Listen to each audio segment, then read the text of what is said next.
reached the shoulders on my vest and I've joined the first shoulder, and I'm going to show you how I'm going to tackle the second one. I'm not going to do this stitch by stitch because it will be a fairly long process, and there are plenty of other videos that I've filmed on how to graft. So the first thing I've done is to put the I-cord stitches live onto a safety pin, and the same on the front.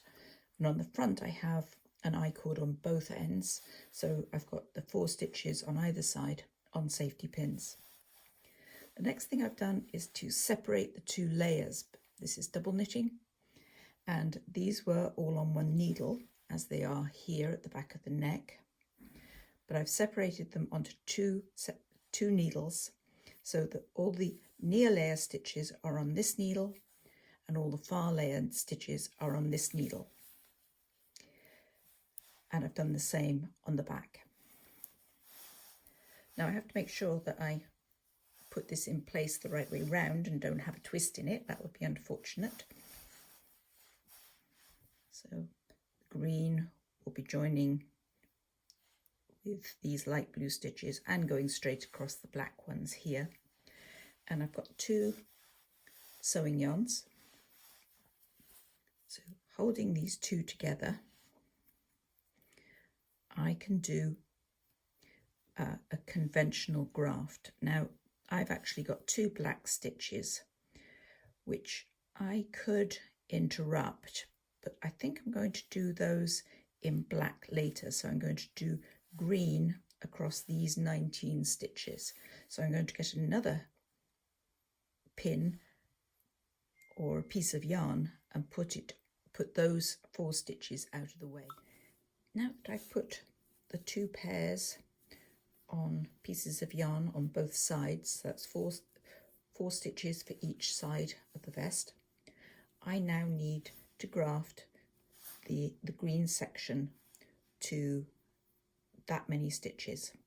And I've also just made a really interesting discovery that for whatever reason I have 3 more stitches on the back shoulder than I do on the front. And I'm not going to gnash my teeth. It's one of those mysteries when you're knitting without a chart. It could be the odd missed decrease. Not going to worry about it, and we can fix that as we go. So I'm going to begin with my green yarn, and I'm going into the front of that stitch and purlwise into the next one.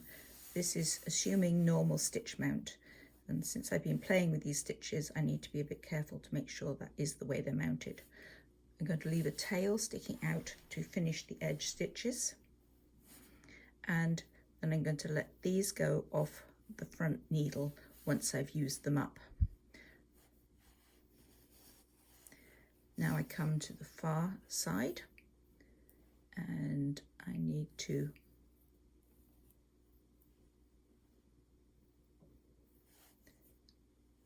go in there. I frequently use waste yarn to hold my stitches when I'm grafting, but in this situation it really wouldn't help us very much. So back to where I came from, into the next stitch. But we've got that overage of 3 stitches on this side, so I need to make 3 decreases. So if I go into 2 stitches at once, back into the turquoise,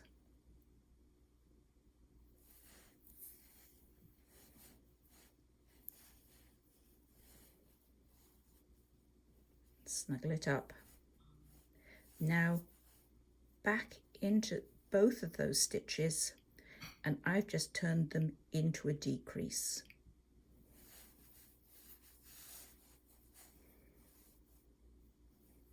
And I want to scatter those necessary decreases across this row. So I think I'll make the next decrease somewhere in the reverse stocking stitch section, and possibly the last one with those 2 green stitches, which actually was a line of decreases anyway.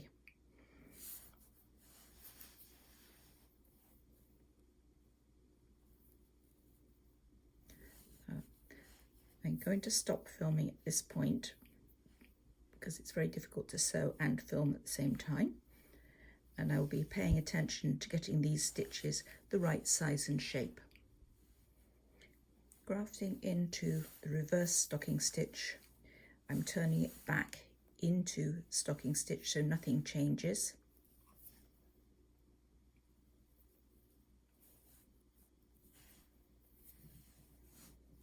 And there's the seam so far.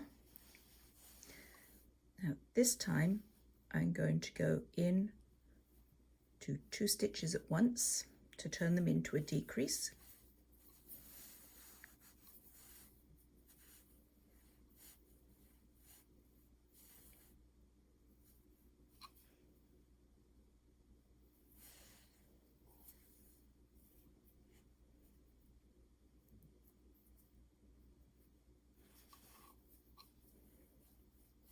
And back into those 2 so they're held on top of one another.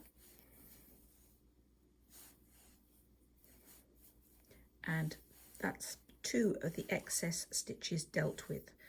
The first decrease position was here, held with that green stitch.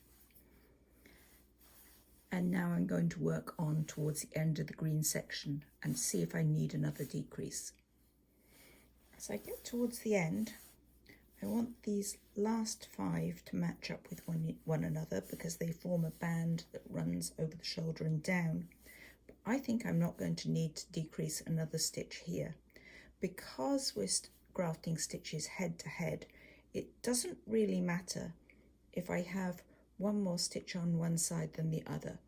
They'll never line up perfectly, and so it really doesn't matter whether it's like that if we had the identical number. There's still going to be a sort of joggle at either end.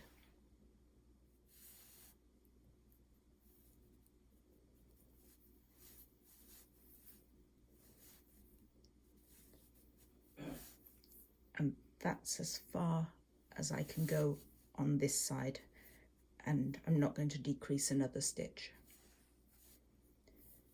I'm just going to get rid of one of the needles here by popping the last 5 on a thread. And now I'm going to flip the work over and do the black equivalent on the other side. I'm going to start on the longer side.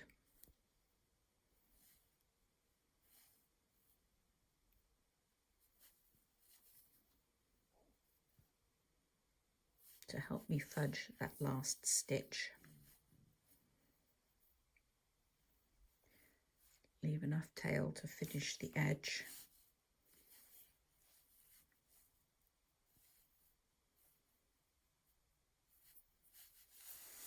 And off we go.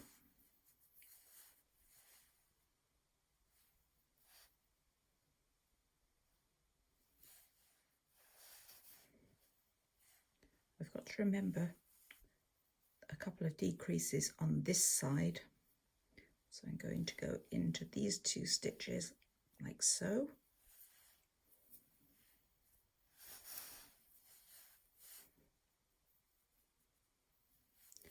And I also did a decrease in the black section.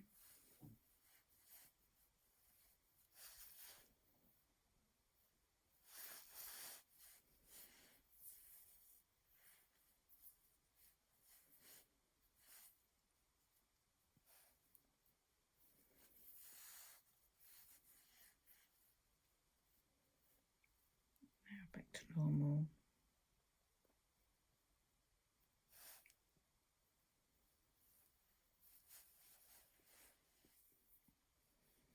And now that's the black section.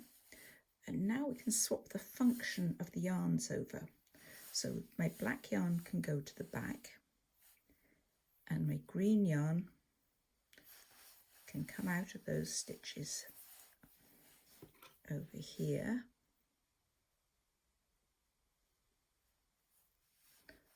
So my black yarn can go to the back, the green yarn has come to the front, and now I can graft two contrasting sets of 5 stitches to one another.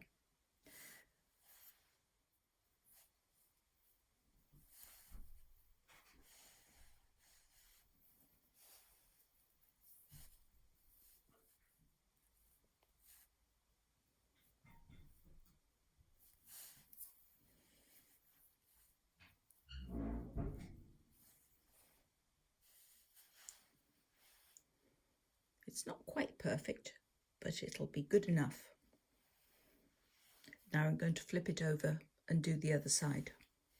Now all that remains is to use the green and black tails to join these 2 stitches on both sides, and then to graft together the 2 I-cords at the edge. I'll probably put some duplicate stitches in here to complete the last couple of crosses up the side of that design. And then the back of the neck, I'm going to treat it like the armhole and work a piece of I-cord from this edge of the neck to that side, and then graft the 2 layers onto the I-cord.